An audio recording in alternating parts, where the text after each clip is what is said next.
अस्सलाम वालेकुम students. Kaif 9 audit and assurance chapter 4 हम कवर कर रहे थे और प्रीवियस लेक्चर्स में हमने audit risk, inherent control, detection risk cover किया। वेरी प्रीवियस लेक्चर्स में हमने कुछ रिस्क के ऊपर क्वेश्चंस भी कवर किए। उन क्वेश्चंस को ही आगे अगर हम कंटिन्यू रखें तो देखते हैं पास पेपर में और क्या क्या क्वेश्चन हमें रिस्क से रिलेटेड, स्पेसिफिक रिस्क से रिलेटेड मिलते हैं। तो बड़ा ही टेक्निकल टॉपिक है। इनफैक्ट अगर देखा जाए तो हमारे पूरे पेपर का जो टेक्निकल 3 टॉपिक है वो यही रिस्क है। बाकी टॉपिक जो है वो इतने टेक्निकल नहीं है। हाँ, ये इतना मुश्किल नहीं है लेकिन थोड़ा टेक्निकल है। टेक्निकल कैसे है कि रिस्क फैक्टर आइडेंटिफाई करना और उसके लिए वर्डिंग जो है वो बनाना, स्पेशली इनहेरेंट रिस्क में वो चांस और मिस स्टेटमेंट लिखना जाए वो थोड़ा टेक्निकल है। सो भी देखें, प्रीवियस अटेम्प्ट हमारी जो थी स्प्रिंग 2020 की, उसमें एग्जामिनर ने क्या किया, यहाँ से रिस्क से रिलेटेड एक क्वेश्चन जो है वो टेस्ट किया और थोड़ा अनोखा डिफरेंट टाइप का क्वेश्चन टेस्ट किया, जैसा क्वेश्चन उसने आज तक कभी टेस्ट नहीं किया था। सो कितने मार्क्स के लिए? कोई 8 मार्क्स के लिए। रिक्वायरमेंट ए है, outline the business risk that exist in DPL.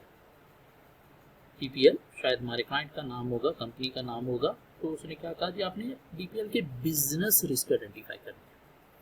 यहाँ तक कभी एग्जामिनर ने बिजनेस रिस्क जो है वो टेस्ट नहीं किया था कैफ 9 के लेवल पे। पहली दफा उसने क्या कहा जी, बिजनेस रिस्क आपको आइडेंटिफाई करने हैं। कितने नंबर के लिए? 2 नंबर के लिए। नंबर शायद उसने कम दिए, 2 रिस्क ज्यादा है यहाँ पे। साथ part B, identify and briefly discuss the financial statement line item that could be misstated as a result of the business risk outlined in a above. थोड़ा रिक्वायरमेंट को अंडरस्टैंड करना जो है स्टूडेंट के लिए प्रॉब्लम बन गया।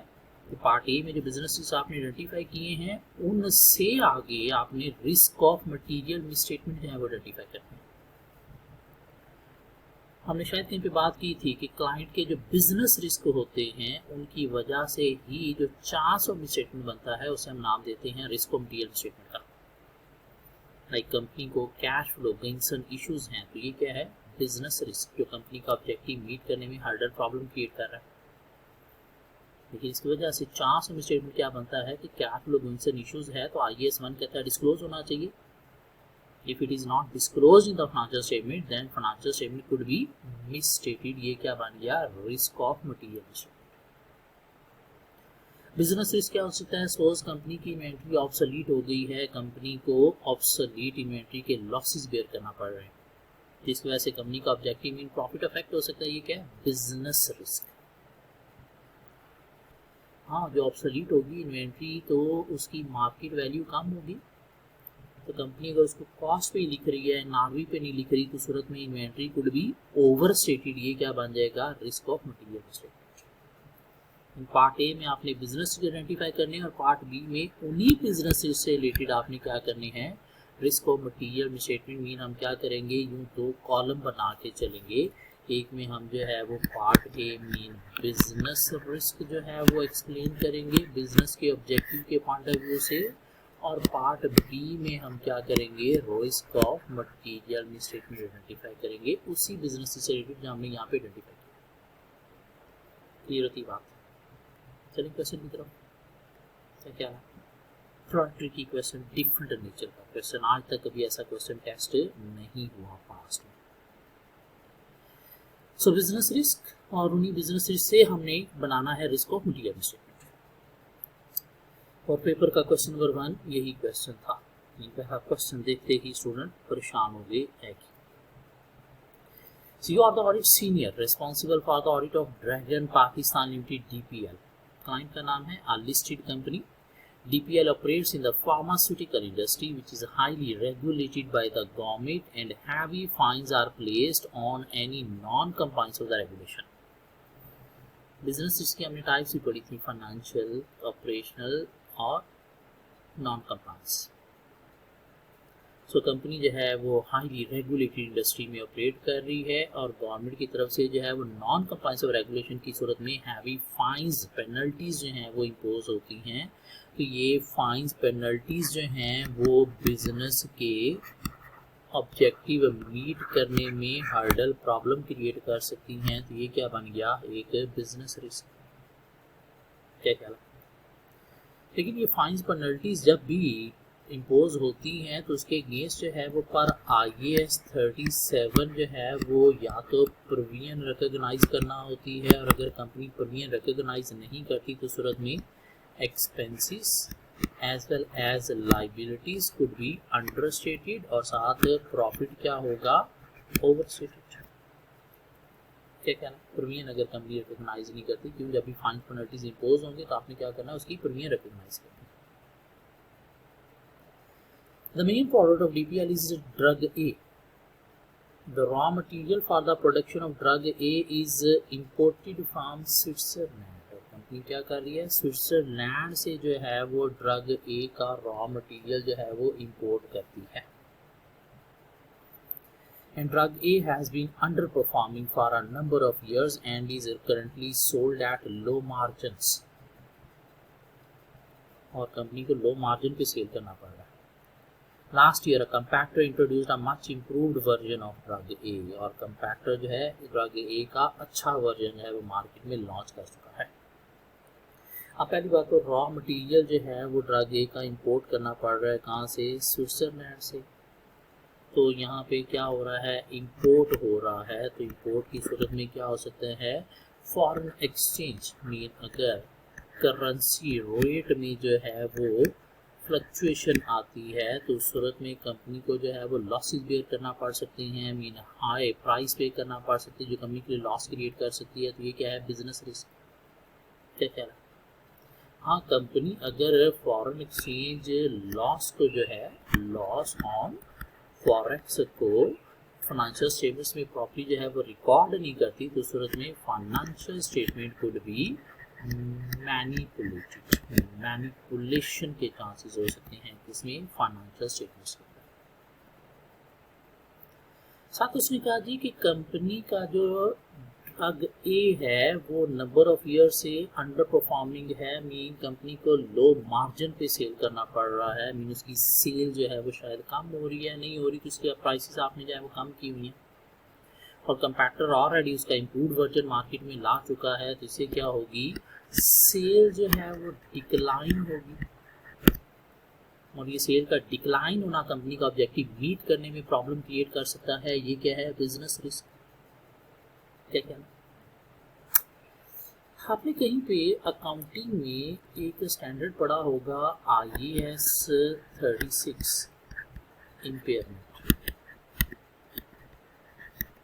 पढ़ा होगा इम्पेयरमेंट से स्टैंडर्ड, FR 1 में शायद पढ़ा होगा। क्या कहता है IAS 36 के आपने क्या करना है, इम्पेयरमेंट रिकॉर्ड करनी है जब एसेट की कैरिंग वैल्यू जो है वो हायर हो देन रिकवरेबल अमाउंट। क्या कहता है, साथ IAS 36 ये भी कहता है कि आपने एसेट्स को इम्पेयर करना है कब, अगर कंपनी की सेल्स जो हैं वो कंटिन्यूसली सिग्निफिकेंटली डाउन जा रही हैं। अगर कंपनी की सेल्स कम हो रही हो तो उस सूरत में भी आपने क्या करना है, एसेट्स को इम्पेयर करना है। क्यों, एसेट का पर्पस होता है to generate revenue mean sales, और जब सेल जनरेट नहीं हो रही this mean asset sale generation criteria meet नहीं कर रहे, मीन की इतनी वर्थ नहीं रही कि सेल जनरेट कर सके, तो सूरत में भी आपको क्या चाहिए, इम्पेयरमेंट ऑफ एसेट चाहिए। सो इम्पेयरमेंट रिकॉर्ड करनी कब, जब कैरिंग वैल्यू हायर हो then recoverable amount, recoverable amount suppose market value. दूसरा इम्पेयरमेंट चाहिए कब, जब कंपनी की सेल्स रेवेन्यू जो है वो फॉल कर रहे हो, तो सेल्स रेवेन्यू फॉल कर रहे हैं तो सूरत में आपको क्या चाहिए, इम्पेयरमेंट ऑफ एसेट चाहिए। और यहाँ पे कंपनी की सेल डिक्लाइन कर रही है, अंडर परफॉर्मिंग है ये प्रोडक्ट ए, जो मेन प्रोडक्ट है ड्रग ए है इसकी, और वैसे भी कंपैक्टर मार्केट को जो है वो कैप्चर कर चुका है, तो आपकी सेल डिक्लाइन कर रही हैं, तो सूरत में क्या चाहिए, पर IAS 36 इम्पेयरमेंट ऑफ एसेट। और अगर कंपनी जो है वो इम्पेयरमेंट ऑफ एसेट जो है वो रिकॉग्नाइज नहीं करती तो सूरत में क्या होगा, एसेट ओवरस्टेटेड। इम्पेयरमेंट एक्सपेंस भी होता है, तो एक्सपेंसेस अंडरस्टेटेड, और एक्सपेंसेस अंडरस्टेटेड है तो साथ ओवरस्टेट क्या होगा, प्रॉफिट कुड बी ओवरस्टेटेड। थोड़ा सा औखा क्वेश्चन है, क्या ख्याल है, एक नई चीज़ हमें पता चली कि सेल डिक्लाइन हो रही है तो तभी एसेट की इम्पेयरमेंट चाहिए और IAS 36। सो 3 बिजनेसेस को उनके रिस्क और टीएम स्टेटमेंट हमने बना लिए, आगे चलते हैं। Considering the tough competition, all the companies in the pharmaceutical industry, including DPL, have to continuously carry out research activities for development of new drugs and improvement of the existing drugs.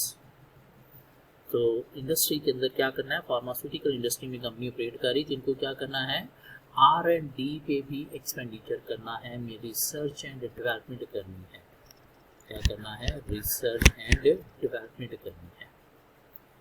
तो research and development में क्या हो सकता है, एक तो business risk हो सकता है कि अगर रिसर्च एंड डेवलपमेंट कंपनी नहीं करती तो उससे क्या होगा, अल्टीमेटली न्यू प्रोडक्ट लॉन्च ना करने की सूरत में सेल्स अफेक्ट हो सकती है, प्रॉफिटेबिलिटी अफेक्ट हो सकती है। क्या क्या अगर R&D कंपनी प्रॉपर नहीं करती तो उससे क्या होगा, नई प्रोडक्ट लॉन्च ऑन टाइम नहीं होंगी तो सेल्स प्रॉफिटेबिलिटी इफेक्ट हो सकती है। अब रिसर्च एंड डेवलपमेंट पे कंपनी एक्सपेंडिचर कर रही तो इससे कोई रिस्क ऑफ डीएम स्टेटमेंट बनता है।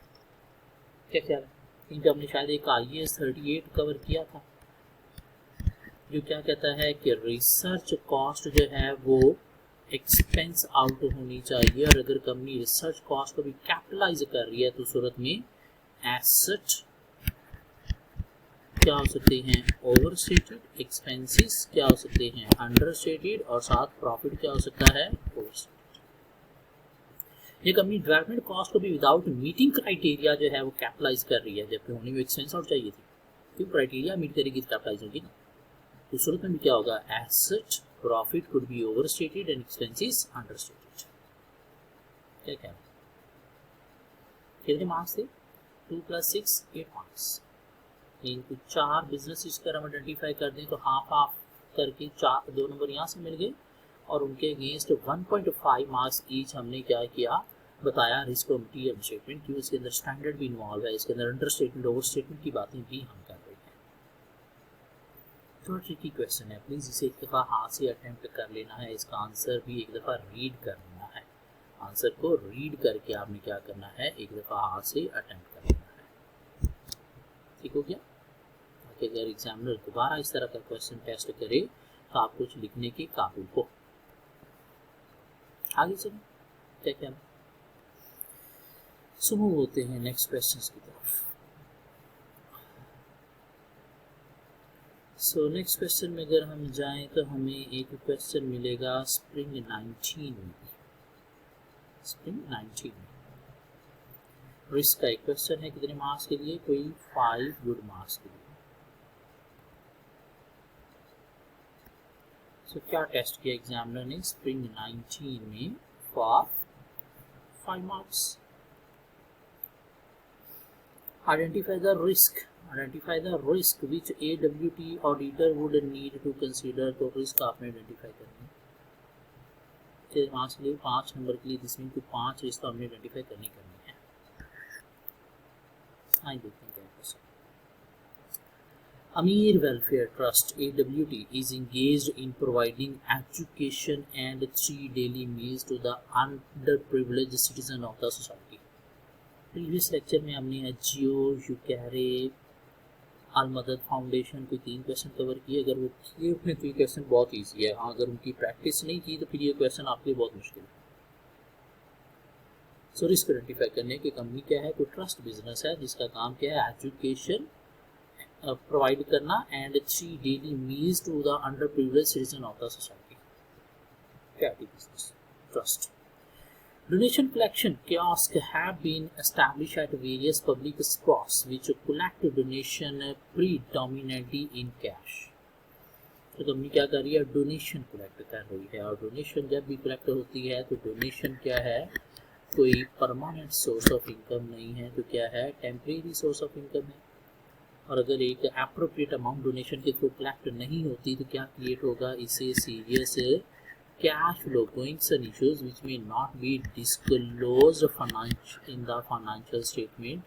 तो उससे क्या होगा, नॉन डिस्क्लोजर की सूरत में फाइनेंशियल स्टेटमेंट को भी मिसस्टेटेड, एक रिस्क होगी। क्लियर होती बात, ये हमने शायद पिछले भी 2-3 क्वेश्चन में बनाया था। और फिर कैसे हो रहा है कि डिफरेंट पब्लिक स्पॉट्स पे जो है डोनेशन कलेक्ट किए जा रही हैं, तो अगर जो है वो डोनेशन कलेक्शन में कैश कलेक्शन के ऊपर कोई मॉनिटरिंग कंट्रोल जो है वो प्रॉपर नहीं है, तो due to lack of monitoring control क्या हो सकती हैं, इनकम कुड बी अंडरस्टेटेड। क्यों? अगर मिसयूज होती है तो। ये भी हमने बनाया था प्रीवियस क्वेश्चन में। Okay, the constitution of AWT states that administration costs should not exceed 10% of its income.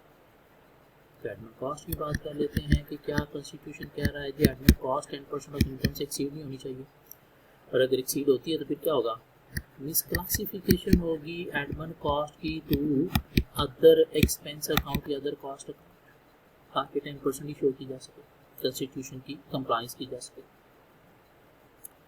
So due to this restriction, AWT has employed only one accountant who works on part-time basis. So बात कर लेते हैं कि यहाँ पे accountant है, कितने हैं, एक ही है, और साथ क्या है, पार्ट टाइम भी है। तो एक ही है तो सेग्रीगेशन और ड्यूटी कंट्रोल प्रॉपर नहीं है, तो सूरत में चांसेस दैट मिस स्टेटमेंट्स में not be prevented detected corrected by the system, और साथ पार्ट टाइमर है, ऑल द टाइम अवेलेबल नहीं है, तो कुछ ट्रांजैक्शन रिकॉर्ड ना होने की सूरत में भी क्या हो सकते हैं, chances of error in the financial statement. क्या क्या दो सेपरेट भी आप बना सकते हो, पार्ट टाइम के ऊपर सेपरेट बात कर लो, एक होने के ऊपर सेपरेट बात कर लो। एक है तो सेग्रीगेशन ऑफ ड्यूटी नहीं है, सारे काम अकेला ही मॉनिटर कर रहा है, कंट्रोल कर रहा है, तो कंट्रोल वीकनेसेस की सूरत में मिस स्टेटमेंट प्रिवेंट डिटेक्ट नहीं होगी। अभी पार्ट टाइमर है, फुल टाइमर नहीं है, तो कुछ ट्रांजैक्शन जो हैं वो ऑल द टाइम अवेलेबल नहीं है, तो रिकॉर्ड नहीं होंगी, तो उससे chances of error in financial statement हो सकते हैं। क्लियर होती बात। The Constitution further requires AWT to maintain separate bank account for donation collected for education and meal. Separate account होना चाहिए डोनेशन के लिए, एजुकेशन के लिए सेपरेट, मील के लिए सेपरेट। तो अगर सेपरेट बैंक अकाउंट नहीं है, क्या कहते, एक ही अकाउंट में आ रहा है, तो उस सूरत में क्या हो सकता है, again misclassification in the financial statement. क्या कहते, उधर की पेमेंट्स, उधर की अमाउंट्स उधर रिकॉर्ड हो सकती है। Donors are requested to mention the purpose of donation, and donation received for a specific purpose can not spent for any other purpose. तो अगर स्पेंट हो गई कौन सी, specific purpose donation, specific purpose donation, purpose के लिए ही spend होनी चाहिए, और अगर स्पेंड होगी other then purpose, there are chances that donation could be misclassified in the other income account। कुछ एक साथ शायद हम यहाँ पे रिस्क मिल जाते हैं, हमने तो शायद 5 आइडेंटिफाई करते थे। इजी क्वेश्चन था उस सूरत में, अगर आपने वो यूकैरे, अजियो, अल मदद फाउंडेशन, वो 3 क्वेश्चन किए हुए हैं जो प्रीवियस लेक्चर में हमने किए थे, अभी 2-3 अटैम्प्ट पहले स्प्रिंग 19 में एग्जाम में टेस्ट किया था। साथ कोई 3 नंबर के लिए एक और क्वेश्चन भी था, discuss the term performance materiality and the purpose for which it is used. Performance materiality हमने पढ़ा हुआ है, setting materiality level below materiality of the whole financial statement. क्या कहना, और पर्पस क्या है, मटीरियलिटी को रिवाइज करना है, क्यों रिवाइज करना है, अगर इंडिविजुअल मटीरियल स्टेटमेंट नंबर में ज़्यादा मिल रही हैं, फ्रॉड का चांस है, या इंटेग्रिटी जो है वो डाउटफुल है, तो हमने मटीरियलिटी लेवल को डाउन करके लाना है, कहाँ पे, परफॉर्मेंस मटीरियलिटी। इसी टाइम में एक एनालिटिकल प्रोसीजर का क्वेश्चन भी अपीयर हुआ था, जो हम ऑलरेडी कवर कर चुके हैं 11 मार्क्स के। क्या ख्याल, आगे बढ़ूँ, चलिए आगे चलते हैं। ऑटम 2018 में एग्जामिनर ने क्या किया, रिस्क से रिलेटेड एक क्वेश्चन टेस्ट किया फॉर 5 मार्क्स। छोटा सा क्वेश्चन, लेकिन 5 नंबर लेना बड़ा काम था, क्यों 5 नंबर का अटेम्प्ट करना है। 5 नंबर का अगर हमने अटेम्प्ट नहीं किया तो अल्टीमेटली फिर 5 नंबर नहीं मिलने वाले। ठीक है, तो देखते हैं क्वेश्चन क्या कहता है। Requirement of the question, identify and assess the risk of material misstatement at assertion level and briefly state the key audit procedures to mitigate these risk. हाँ, प्रोसीजर अभी लिखने के काबिल नहीं है, तो हम रिस्क आइडेंटिफाई कर सकते हैं। देखिए क्या रिस्क होता है, छोटा सा क्वेश्चन कि 2 नंबर के लिए रिस्क आइडेंटिफाई करना है, बाकी 3 नंबर के लिए प्रोसीजर होंगे। So you are the audit senior on the audit of Ormara Private Limited OPL, client का नाम है, During the planning phase of the audit, you have identified that OPL has adopted the revaluation model for building for the first time. Company first time revaluation पे building को लिखने जा रही है। हाँ, ये 16 कहता है कि आप कॉस्ट बेसिस पे, revaluation बेसिस पे, दोनों में से किसी एक बेसिस पे लिख सकते हो। The valuation was carried out by an independent, well-established external valuer, और किसने वैल्यूएशन की है? एक्सटर्नल वैल्यूअर ने। तो रिस्क क्या हो सकता है? तो ठीक है, रिवैल्यूएशन पे जा रहे हैं तो पर IAS 16 क्या होना चाहिए? All asset in the same class should be revalued. और अगर ऑल एसेट रिवैल्यू नहीं हो रहे, मीन कंपनी सिलेक्टिव वैल्यूएशन कर रही है, लाइक जिन पे अगेन हुआ उनको रिवैल्यूएशन पे लिख दिया, जिन पे लॉस उनको कॉस्ट पे लिख दिया, तो सूरत में क्या हो सकते हैं? Asset could be overstated. क्या कहना ज़्यादा चांस यही होगा ना कि गेन वालों को कंपनी रिवैल्यू पे लिखेगी, जो लॉस वाले उनको शायद वैल्यूएशन पे नहीं लिखेगी। फिर अगर आप रिवैल्यूएशन पे जा रहे हो तो रिवैल्यूएशन क्या कहता है? Gain, revaluation gain should be charge to OCI और revaluation loss should be charge to P&L। And if company not charging a gain to OCI and losses to P&L, financial statement could be manipulated. Company not charging revaluation gain to OCI and loss to P&L, तो क्या हो सकता है? Financial statement could B, है नहीं, could be manipulated, तो chance of misstatement के हो सकती है। फिर रिवैल्यूएशन पे जा रहे हो तो IAS 16 कहता है कि आपने डेप्रिसिएशन जो है वो किस पे चार्ज करनी है? On revalued amount.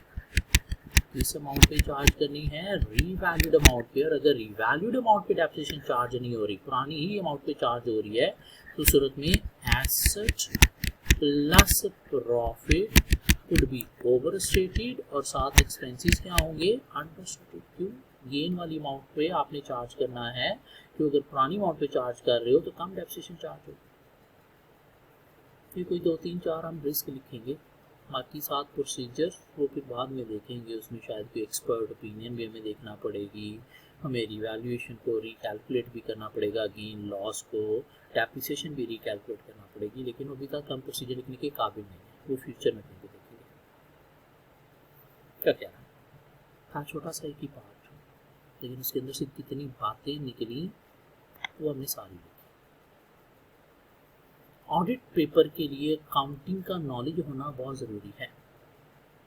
एक टर्म बोली जाती है ऑडिट के अंदर, to be an auditor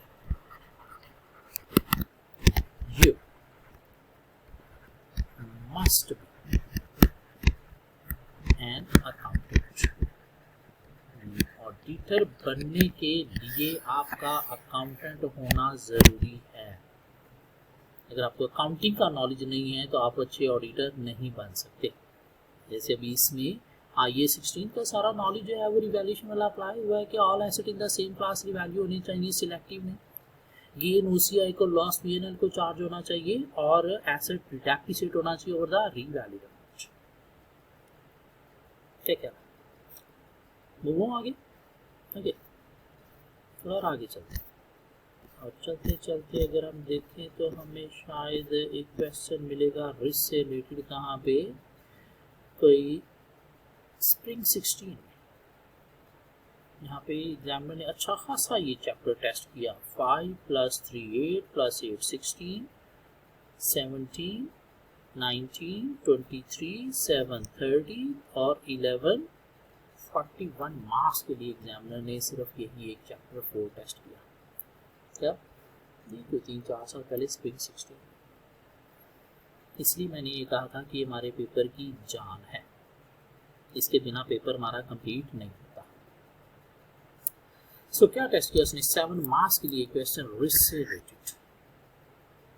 discuss the audit risk in the above scenarios and how you would deal with them. How you would deal with them in audit approach. जब भी हम लिखने के काबिल नहीं है, अभी हम सिर्फ क्या लिखेंगे? ऑडिट रिस्क लिखेंगे कॉलम बना के। क्या फिर वहाँ से 7 मार्क्स, तो 3-4 रिस्क होंगे इसके। So you are the audit manager of the Educational University EU for the year ended 31st December 2015. ठीक है, ट्राई करें ज़रा खुद से इसमें से रिस्क आइडेंटिफाई करने की, फिर अभी हम मिलकर डिस्कस करते हैं। ट्राई बाय योरसेल्फ प्लीज, देखिए कितने को रिस्क आप आइडेंटिफाई करने के काबिल हैं।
जी, मिल रहे हैं कुछ रिस्क।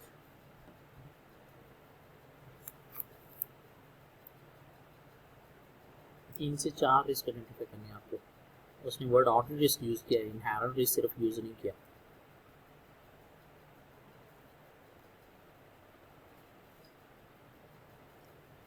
चलो हम मिलकर कवर करते हैं।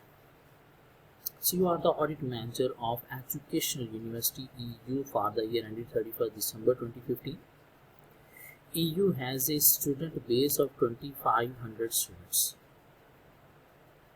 It follows a policy of receiving a 50% of the fee at the start of semester and 50% in the middle of the semester. Company क्या करती है, 50% फी स्टार्ट में लेती है और 50% मिडिल ऑफ द सेमेस्टर देती है, ठीक है ना। तो फ़ी की रिकॉर्डिंग तो तब होनी चाहिए ना, अकॉर्डिंग टू प्रूडेंस। इनकम तब रिकॉर्ड करनी है जब रिसीव हो।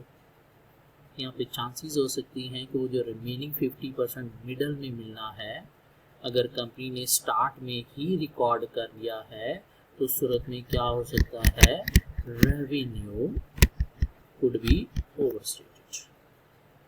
एक बात की जा सकती है, ठीक है। However, 10% discount is allowed to those students who pay the entire amount in advance. क्या करती है कंपनी, डिस्काउंट भी देती है। कितना, 10% किनको, जो सारी की सारी फी एक ही दफ़ा पे कर देते हैं। तो यहाँ पे चांसेस हो सकते हैं, company not adjusted the discount, then again revenue could be overstated, ठीक है ना। The cost of course material is included in the fee. फी के अंदर कोर्स मटेरियल की कॉस्ट भी इंक्लूड है।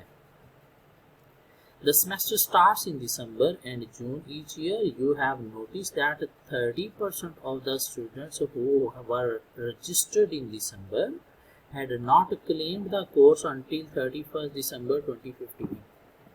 Yes, रेवेन्यू आपने रिकॉग्नाइज करना है कब, जब आपने उसकी सर्विसेज दी हैं। और अगर आप सर्विसेज दिए बिना जो है वो रेवेन्यू रिकॉग्नाइज कर रहे हो तो सूरत में अगेन जो है वो रेवेन्यू क्या हो सकता है, ओवरस्टेटेड। हाँ, अगर आपने एडवांस रेवेन्यू ले लिया तो सिर्फ रेवेन्यू नहीं, उसे आपने क्या लिखना है, डेफर्ड इनकम रिकॉग्नाइज करना होता है पर IFRS 15। डेफर्ड इनकम का मतलब क्या, कि आपने क्या करना है, लाइबिलिटी रिकॉग्नाइज करनी है। क्यों, पे बैक करना पड़ सकता है। अगर आप डेफर्ड इनकम रिकॉग्नाइज नहीं कर रहे तो सूरत में लाइबिलिटीज कुड बी अंडरस्टेटेड। तीन रिस्क आइडेंटिफाई किए जा सकते हैं। 50% फी मिडल में मिलनी है, और अगर ओवर द मंथ आपने सेमेस्टर में डिस्ट्रीब्यूट नहीं की, मीन सारा एक ही दफ़ा रेवेन्यू चार्ज कर ले तो रेवेन्यू कुड बी ओवरस्टेटेड। फिर डिस्काउंट किया जा रहा है 10%, और अगर आपने उसको एडजस्ट नहीं किया रेवेन्यू में तो रेवेन्यू कुड बी ओवरस्टेटेड। क्यों, आपने हो सकता है डिस्काउंट को भी ना रेवेन्यू लिख दिया। और साथ 30% जो है वो स्टूडेंट्स जो रजिस्टर्ड में अब तक मटीरियल कोर्स मटीरियल नहीं लिया तो डेफर्ड इनकम रिकॉग्नाइज होनी चाहिए। क्यों, पे बैक करना पड़ सकते हैं कोर्स मटीरियल नहीं लिया।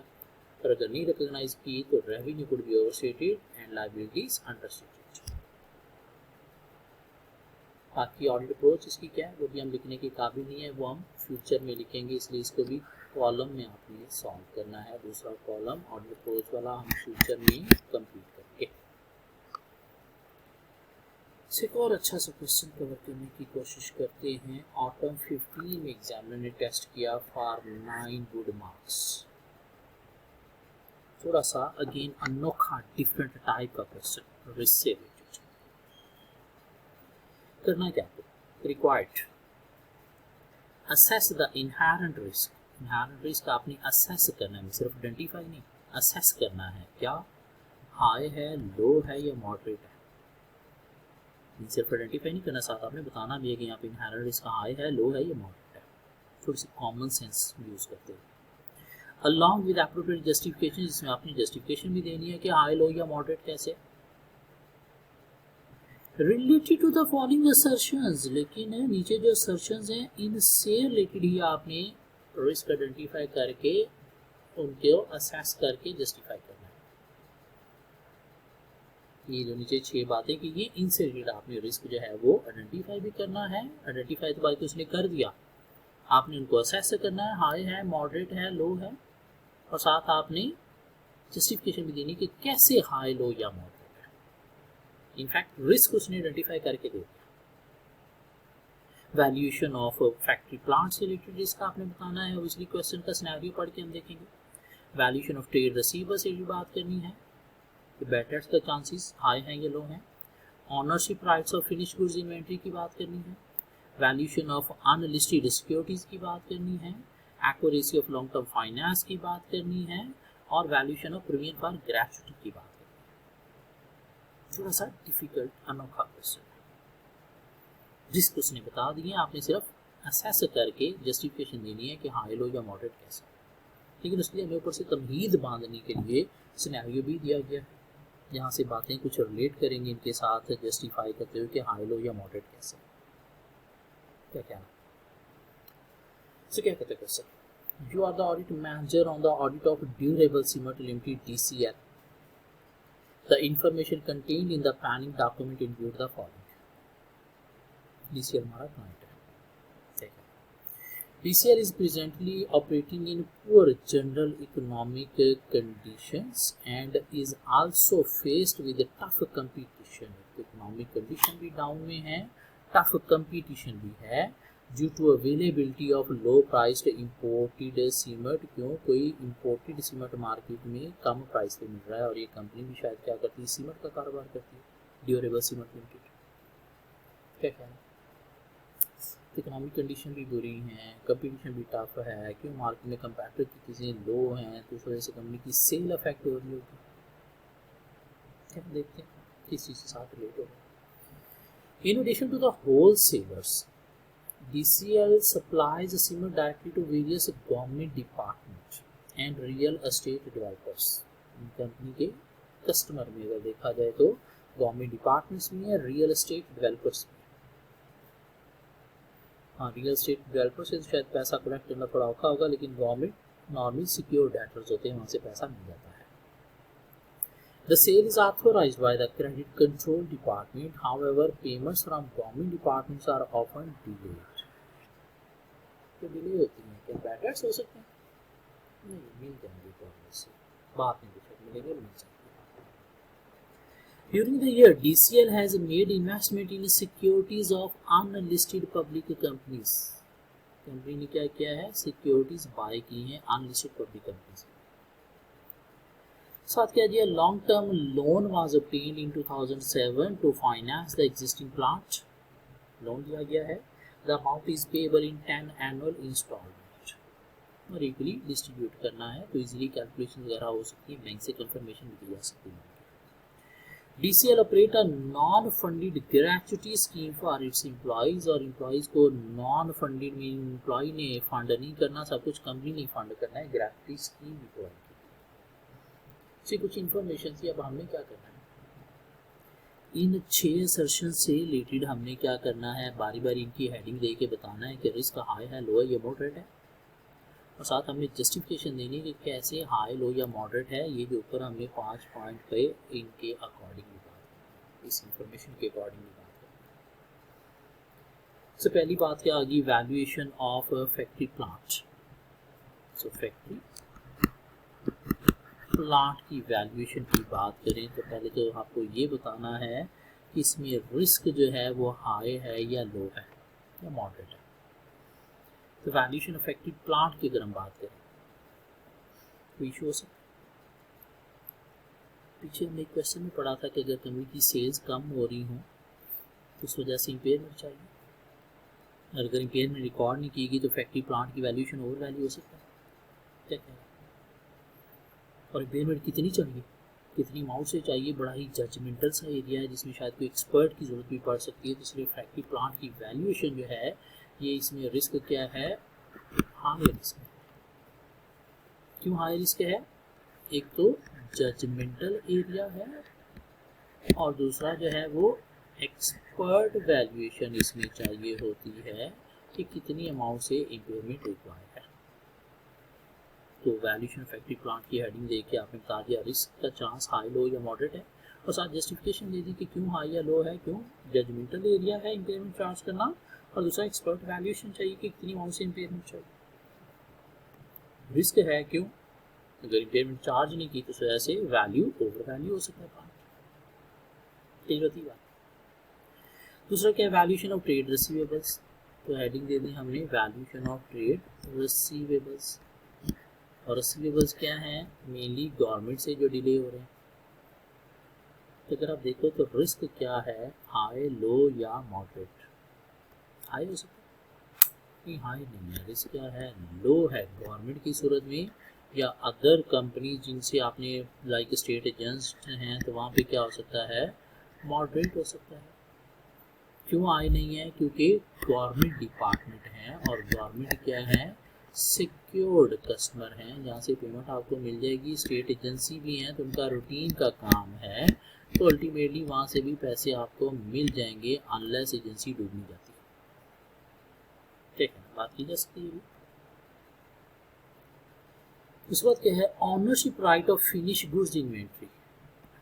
तो फिनिश गुड्स इन्वेंट्री की ऑनरशिप की बात की गई है। फिनिश गुड्स क्या है, लाइक सीमेंट है। Ownership right of finish goods inventory, क्या रिस्क हाई होगा या लो होगा, लेकिन उसकी ऑनरशिप हमने वेरीफाई करनी है। कैसे ऑनरशिप वेरीफाई करेंगे कि वाकई ये जो इन्वेंट्री कंपनी ने रिकॉर्ड में लिखी हुई है इसकी ऑनरशिप कंपनी के पास है। तो वेयर हाउस की फिजिकल इंस्पेक्शन की जा सकती है, देखा जा सकता है भाई कहाँ पे ये पड़ा है, क्या ख्याल है, और अगर पड़ा है तो अल्टीमेटली ऑनरशिप कंपनी के पास है। या परचेज इनवाइसेस भी देखी जा सकती हैं, मेरी कंपनी ने वाकई परचेज किया है, पेमेंट किया तो कंपनी के पास है। तो इसलिए रिस्क यहाँ पे क्या होगा, लो या आप कह सकते हो मॉडरेट। क्यों, हम वेरीफाई कर सकते हैं कैसे, थ्रू फिजिकल इंस्पेक्शन।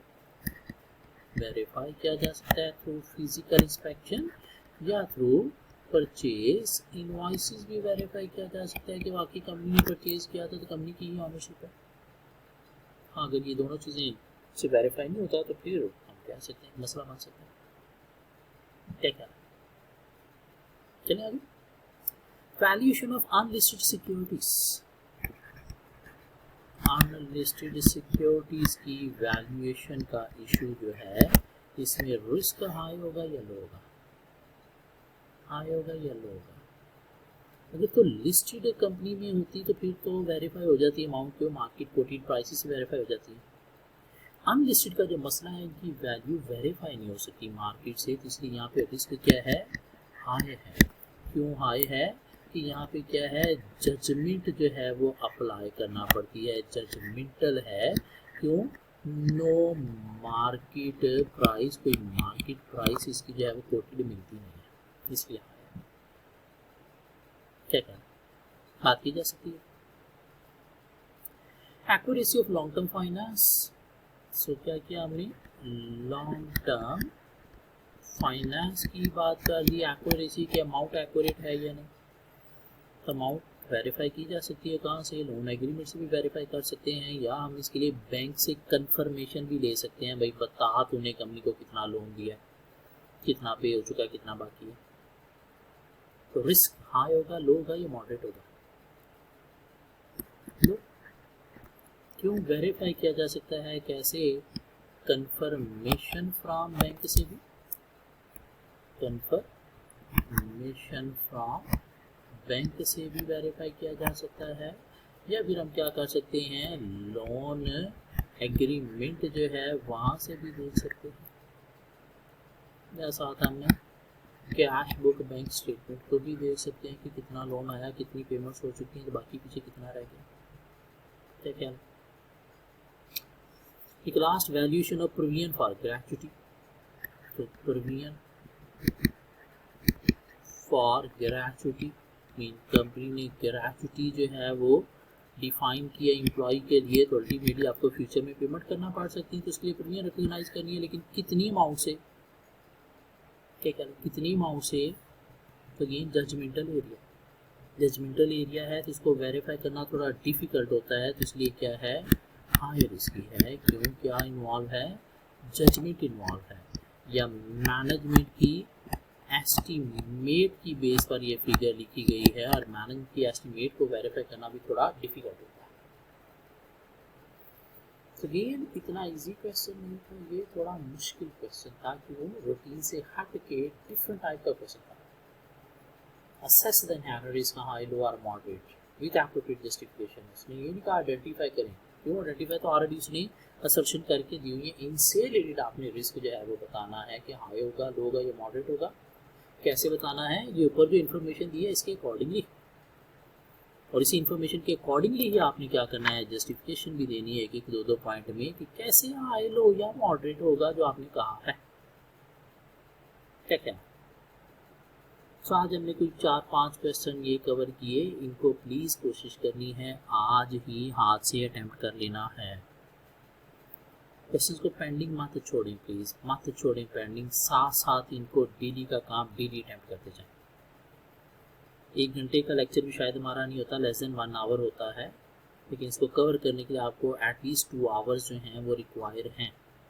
इन डेली 3 आवर्स आपको ऑडिट को देना है, फिर जाके आप ये पेपर पास करने के काबिल बनोगे। अगर आप सिर्फ लेक्चर सुनोगे, उसके बाद इसको 2 घंटे नहीं दोगे, ये क्वेश्चन अटेम्प्ट नहीं करोगे, लर्निंग वाला काम साथ साथ लर्न नहीं करोगे, तो फिर पेपर पास करने के काबिल नहीं आ पाएंगे। इसलिए प्लीज़ कोशिश करिए जो क्वेश्चन आज हमने कवर किए इनको अभी साथ अटेम्प्ट करते जाना है। होपफुली नेक्स्ट लेक्चर में मिलेंगे कुछ नई चीज़ों के साथ।